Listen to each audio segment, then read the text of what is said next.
Hello everyone, I am Krishna Panchal from Civil Department welcoming you to the Human Resource Management Revision Lecture Series. Okay, so we are on the unit number 5. Let's start with the short questions which are of 2 marks. Answer the following.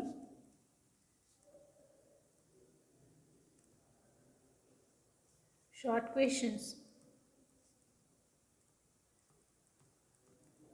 Okay, તો સૌથી પહેલા જે question છે which is define trade union. Okay so as always તમારી definition તમારે જે પણ proper વર્ડિંગમાં હોય એવી રીતે જ લખવાની રહેશે બરાબર. સો એમાં તમે ચેન્જીસ એટલા કરી શકો કે એની જે સેન્ટેન્સ મેકિંગ છે એ તમે બદલી શકો, બટ એનો એસેન્સ એટલે કે ઓરિજિનાલિટી એવી જ રહેવી જોઈએ બરાબર. સો ટ્રેડ યુનિયનની ડેફિનેશન શું થાય એ જોઈએ આપણે. Okay, so simple definition you can write down when the trade union is asked. Okay, a trade union is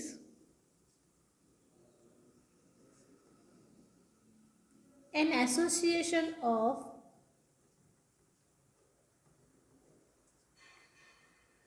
workers which is formed for the preservation,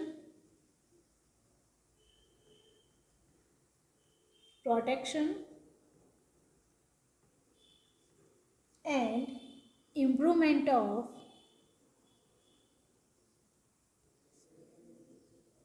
the social,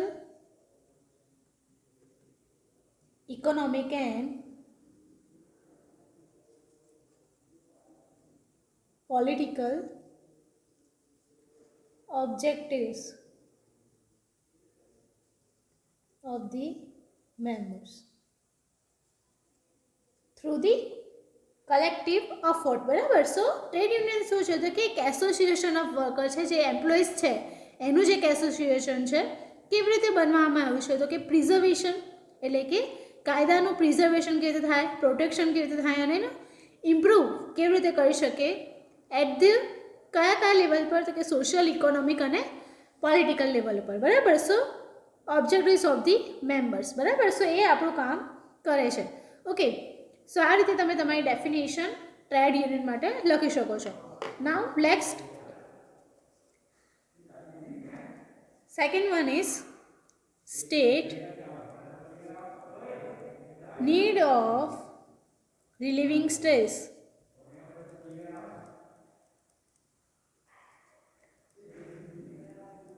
okay, so અહીંયા આગળ તમારે stress relieve કરવા માટે કયા factors needed છે એ તમારે લખવાના છે.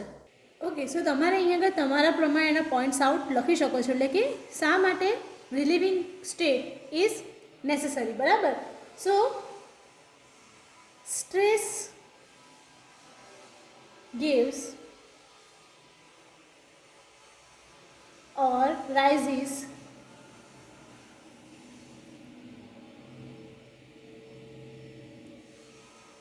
lack of confidence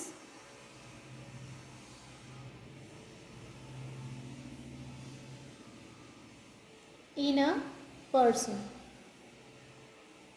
okay, so સ્ટ્રેસના કારણે શું થાય છે તો કે લેક ઓફ કોન્ફિડન્સ છે કે પછી primarily job related disturbances,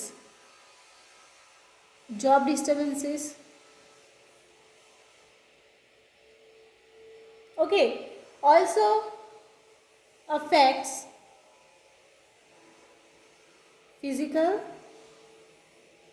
and mental health.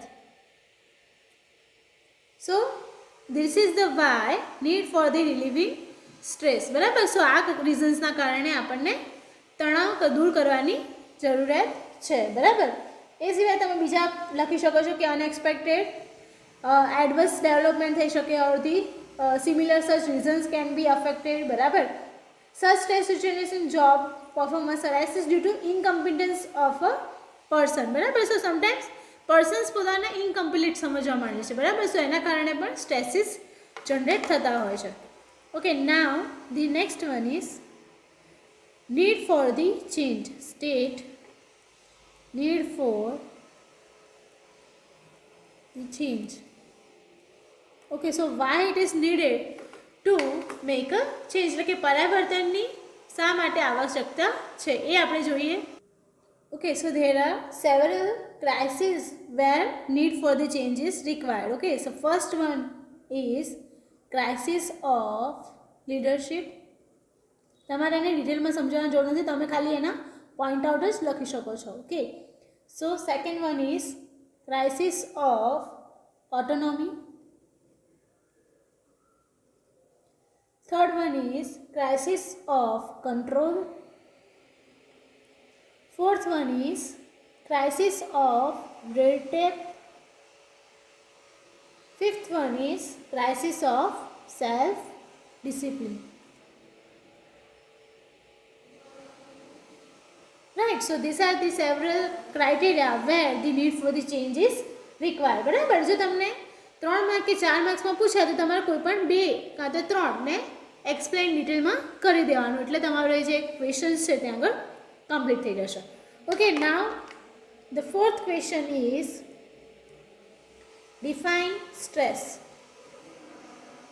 સ્ટ્રેસની ડેફિનેશન તમારે સમજાવવાનું છે કે કોને કહેવાય stress. So here stress means interrelation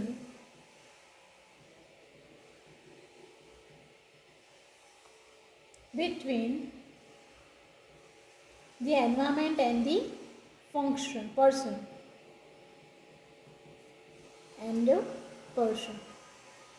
Okay, which leads to fatigue,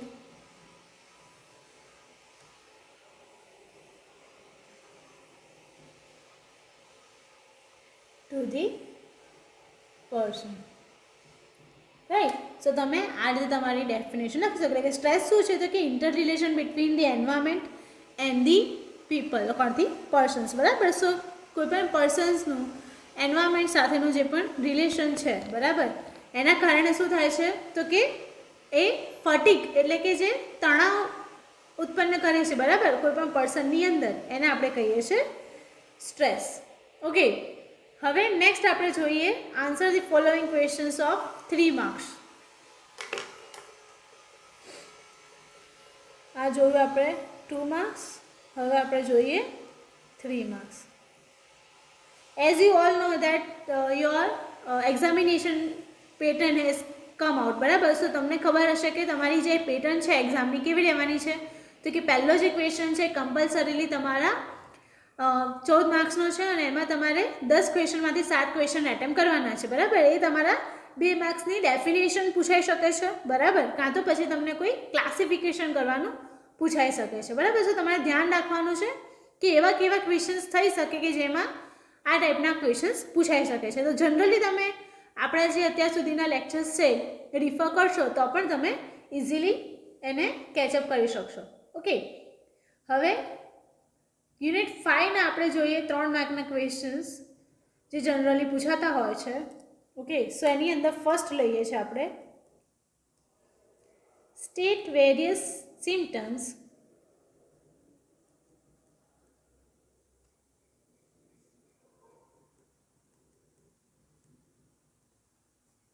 of mental stress.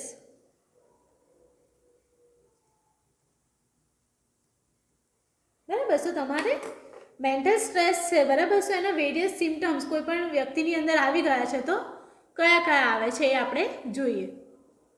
Okay, સો એની અંદર તમને 3 ટાઈપના સિમ્ટમ્સ જોવા મળે છે. એમાં આવે છે એક ફિઝિયોલોજિકલ, સેકન્ડ આવે છે સાયકોલોજિકલ એન્ડ થર્ડ આવે છે બિહેવિયરલ સિમ્ટમ્સ. ઓકે, સો ત્રણેયને તમારા જે પણ પોઈન્ટ્સ આવે છે એ લખવાના છે.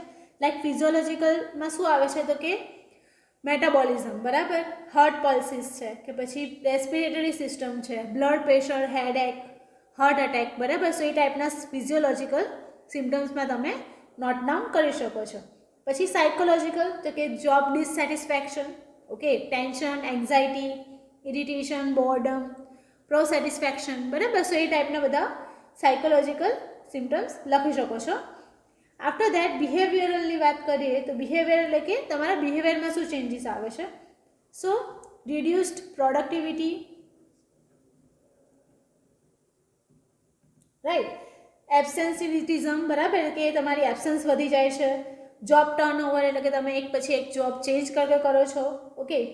પછી ચેન્જ ફૂડ હેબિટ્સ, બરાબર, તમારી ફૂડ હેબિટ્સ એટલે ખાવાની હેબિટ્સ પણ ચેન્જ થાય છે.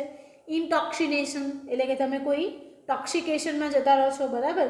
પછી ડે ડ્રીમ્સ ઓર ઇન્સોમેનિયા, બરાબર. સો તમને એવા દ્રશ્યો દેખાવા માંડે છે. એ પછી સ્પીચ ડિસ્ટર્બન્સીસ ઓર સ્ટેમરિંગ, બરાબર. જો તમારી પાસે લેક ઓફ કોન્ફિડન્સ હશે તો તમને સ્પીચ ડિસ્ટર્બન્સ પણ થશે એન્ડ સ્ટેમરિંગ ટાઈપના જે પણ એના બિહેવિયરલ સિમ્ટમ્સ છે એ દેખાશે, ઓકે. સો એટલા તમારે પોઈન્ટ આઉટ કરવાના છે, ઓકે. નેક્સ્ટ આપણે જોઈએ various technique use to manage the mental stress. Various techniques used to manage mental stress. Okay, so mental stress ને ઓવરકમ કરવા માટે કયા કયા ટેકનિક્સનો અહીંયા આગળ યુઝ થાય છે, બરાબર. સો એ આપણે જોઈએ, ઓકે. આ જ ક્વેશ્ચન તમને ડિફરન્ટ રીતે પણ પૂછાઈ શકે છે. That means techniques to relieve the stress, બરાબર. સો બંનેમાં તમારે એક જ આન્સર લખવાનો છે, okay. So different techniques are, the first one is personal techniques and the second one is organizational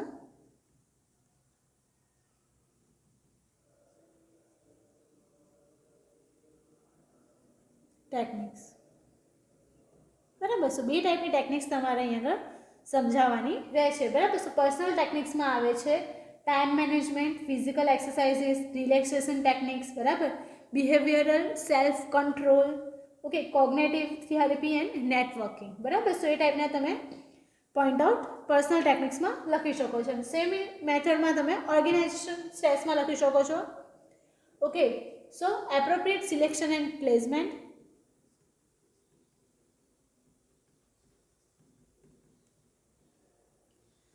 right. પછી appropriateness and clarity of the objects and targets. Sometimes શું થાય કે બહુ તમારી પર વધારે પડતો જ્યારે પાવર આપવામાં આવે, બરાબર. સો તમને શું થાય છે તો જે વર્ક આપેલું હોય છે સમજણમાં થતું નથી અને એના કારણે શું થાય છે કે ઓબ્જેક્ટિવ શું છે એ તમે સમજી શકતા નથી અને યુનિવર્સ જે આપણું સંસ્થા છે આપણી પાસે શું માંગે છે તમે મેળવી શકતા નથી. સો એ ટાઈપના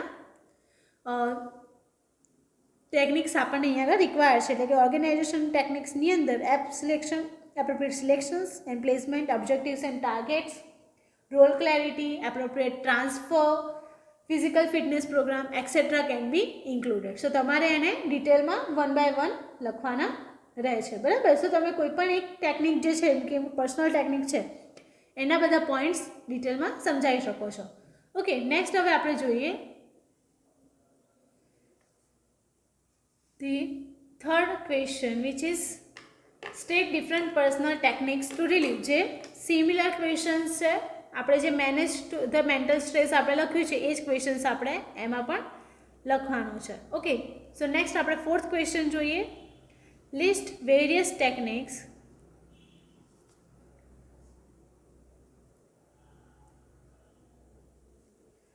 ફોર રિઝોલ્યુશન ઓફ કોન્ફ્લિક્ટ્સ, બરાબર. સો ઇન્ટર કોન્ફ્લિક્ટ જે છે, સંઘર્ષ નિવારણની અલગ અલગ પદ્ધતિઓ કઈ છે એ તમારે અહીંયા આગળ લિસ્ટ આઉટ કરવાની છે, ઓકે. સો કયા કયા મેઝર્સ આવે છે તો સૌથી પહેલાં આવે છે એમાં preventive measures,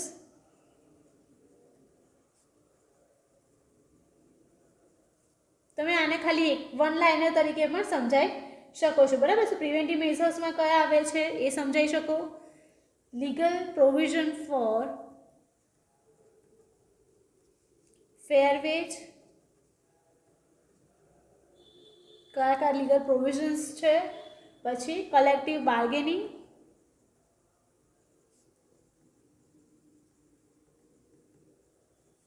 okay, code of conduct for both parties, એ પછી આવે છે grievance procedure.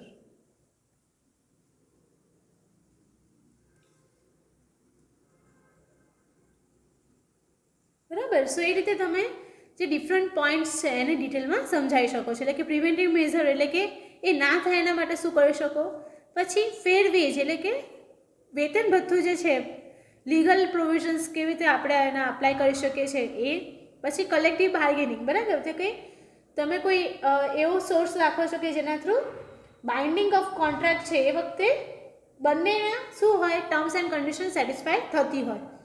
Code of conduct for both parties, બરાબર. એટલે કે તમે એવું વચ્ચે એક થર્ડ પાર્ટીને ઇન્ક્લુડ કરો છો. અને ગ્રીવન્સ પ્રોસિજર્સ એટલે કે જેટલી પણ કદાચ એબ્સેન્ટિઝમ થાય છે કે પછી કોઈ સારું કામ થાય છે, બરાબર. સો એને રિવોર્ડ કરવા માટે કે પછી એના એબ્સેન્ટિઝમ માટે કઈ ટાઈપની પ્રોસિજર હોવી જોઈએ એ પણ એમાં ઇન્ક્લુડ થતું હોય છે.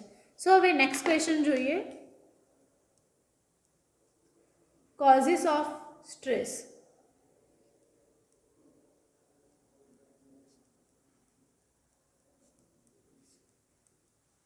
ઓકે, સો કયા સ્ટ્રેસના કારણો છે. ઓકે, સો એની અંદર તમે લખી શકો છો. તો પોઈન્ટ વાઇઝ એટલે કે સૌથી પહેલાં એમાં પોઈન્ટ આવે છે કંપની પોલિસી રિલેટેડ કોઝિસ, બરાબર. કે કંપનીની પોલિસી જે છે એટલે કે અનફેર અને આર્બિટરી પરફોર્મન્સ ઇવેલ્યુએશન હોય કે ઇનએક્વિટીઝ હોય, રિજિડિટી હોય કે પછી આર્બિટરીનેસ હોય, બરાબર. શિફ્ટ ચેન્જીસની અંદર તો એ બધા કંપની પોલિસી રિલેટેડ કોઝિસમાં આવે છે. પછી આવે છે સ્ટ્રક્ચર રિલેટેડ કોઝિસ, ઓકે, જેમ કે high degree of organisation, high degree of specialisation, બરાબર. પછી આવે છે ફિઝિકલ વર્કિંગ કન્ડિશન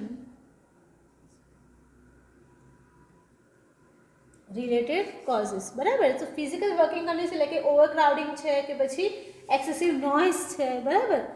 પછી આવે છે પ્રોસેસ નીડેડ કોઝિસ, બરાબર. એટલે કે એબ્સન્સ ઓફ કોમ્યુનિકેશન હોય, લેક ઓફ ફીડબેક હોય, એમ્બિગ્યુઅસ અને કોન્ફ્લિક્ટિંગ ગોલ્સ હોય, બરાબર. સો એ બધા કારણોના કારણે સ્ટ્રેસ જનરેટ થતો હોય છે, બરાબર. સો આ કયા સ્ટ્રેસની વાત થાય છે અહીંયા આગળ, તો કે જોબ સ્ટ્રેસ. પર્ટિક્યુલરલી આપણે જે સ્ટડી કરી રહ્યા છીએ કેવા છે, જોબ સ્ટ્રેસના કારણે જેટલા પણ કોન્ફ્લિક્ટ્સ ઊભા થતા હોય છે એના રીઝન્સ છે, બરાબર. સો આજના લેક્ચરમાં આપણે શું જોયું તો કે 2 માર્ક્સના ક્વેશ્ચન્સ અને 3 માર્ક્સની ઇમ્પોર્ટન્ટ થિયરીઝ, બરાબર. તમે કેવી રીતે એને લખી શકો છો અને કયા કયા પોઈન્ટ્સ તમારે મસ્ટલી ઇન્ક્લુડ કરવાના છે એ તમે શીખ્યા.